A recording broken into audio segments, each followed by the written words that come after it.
جی السلام علیکم ورحمۃ اللہ وبرکاتہ۔ محترم بھائی نے یہ پوسٹ بھیجی ہے ایک،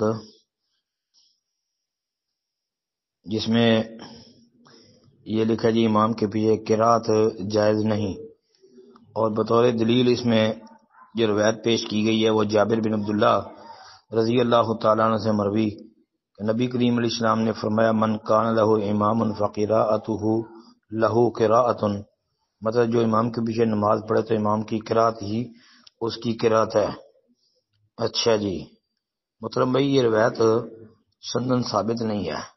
دو تین باتیں یاد رکھیں۔ پہلی بات یہ کہ یہ مسند احمد کے اندر یہ روایت اسی نمبر پر موجود ہے جو پوسٹ میں دیا ہے، اور اس کی سند جو ہے اس میں حسن بن صالح ان نبی زبیر ان جابر ان النبی، تو حسن بن صالح جو ہے ان نبی زبیر، حسن بن صالح کا ابو زبیر سے سما جو ہے وہ ثابت نہیں ہے، اس میں جی انقطاع ہے۔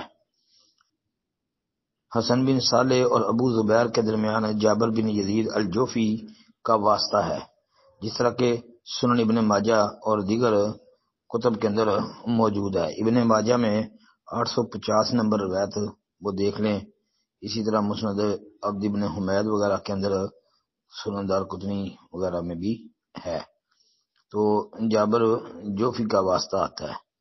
تو جابر جوفی جو ہے یہ کذاب ہے، اس پر ائمہ محدثین نے جرح کی ہے، جس طرح کہ امام ابو حنیفہ رحمۃ اللہ علیہ نے بھی یہ کہا تھا کہ میں نے بڑے جھوٹے دیکھے ہیں لیکن جابر جوفی جیسا جھوٹا کوئی نہیں دیکھا۔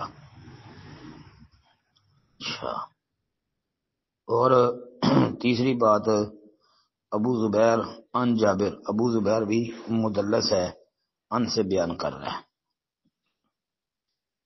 پھر چوتھے نمبر پر اگر جابر بن عبداللہ رضی اللہ عنہ کی بات کریں جو حدیث کے راوی ہیں، تو یہ امام کے پیچھے جو ہے وہ قرات کرنے کے قائل تھے، سورہ فاتحہ وغیرہ پڑھنے کے، جس طرح کہ سنن ابن ماجہ کی حدیث 843 نمبر وہ اس پر دلالت کرتی ہے۔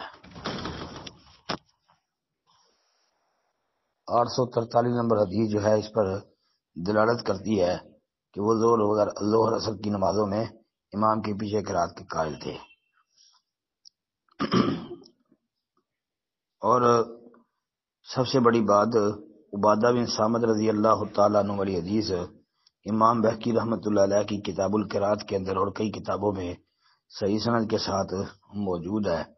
اس میں یہ ہے کہ نبی کریم صلی اللہ علیہ وآلہ وسلم نے یہ فرمایا کہ امام کے پیچھے فاتحہ کے علاوہ کچھ نہ پڑھا کرو جی، کیونکہ صحابہ جو ہے وہ فاتحہ کے علاوہ کچھ قرات کرتے تھے، نبی علیہ الصلوۃ والسلام پر قرات بھاری ہو گئی تو آپ نے یہ فرمایا کہ فاتحہ کے علاوہ کوئی چیز نہ پڑھا کرو۔ السلام علیکم ورحمۃ اللہ وبرکاتہ۔ وعلیکم السلام ورحمۃ اللہ وبرکاتہ۔ محترم بھائی نے پوسٹ بھیجی ہے روزانہ قرآن کی 1000 آیتیں پڑھنے کا ثواب حاصل کیجئے، کہتے ہیں جی اس کی تحقیق کر دیں۔ اچھا جی، اس میں عبداللہ بن عمر رضی اللہ تعالیٰ عنہما سے مروی ایک روایت درجہ جس کے الفاظ قال رسول اللہ صلی اللہ علیہ وسلم الا یستطیع احدکم ان یقرأ 1000 آیۃ فی کل یوم قالوا ومن يستطيع أن يقرأ 1000 آية في كل يوم قال أما يستطيع أحدكم أن يقرأ ألهاكم التكاثر۔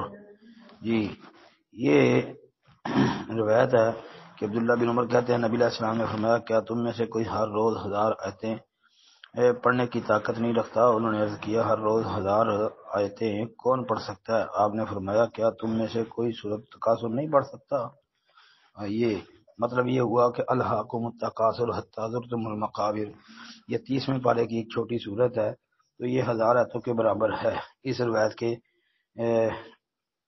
تناظر میں، لیکن یہ روایت ثابت نہیں ہے جی، سند اس کی ضعیف ہے۔ اس کی سند کے اندر عقبہ بن محمد بن عقبہ ایک راوی ہے جو کہ معروف نہیں ہے، مطلب مجہول راوی ہے جی۔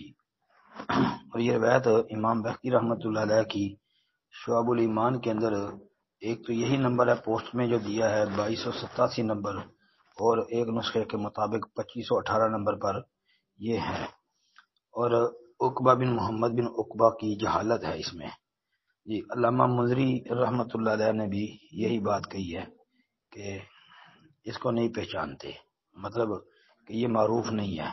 امام ذابی رحمۃ اللہ علیہ نے بھی یہی بات کی ہے جی۔ تلخیص المستدرک میں، مستدرک حاکم جلد 1 صفحہ 566 اور 567 دیکھ سکتے ہیں۔ السلام علیکم ورحمۃ اللہ۔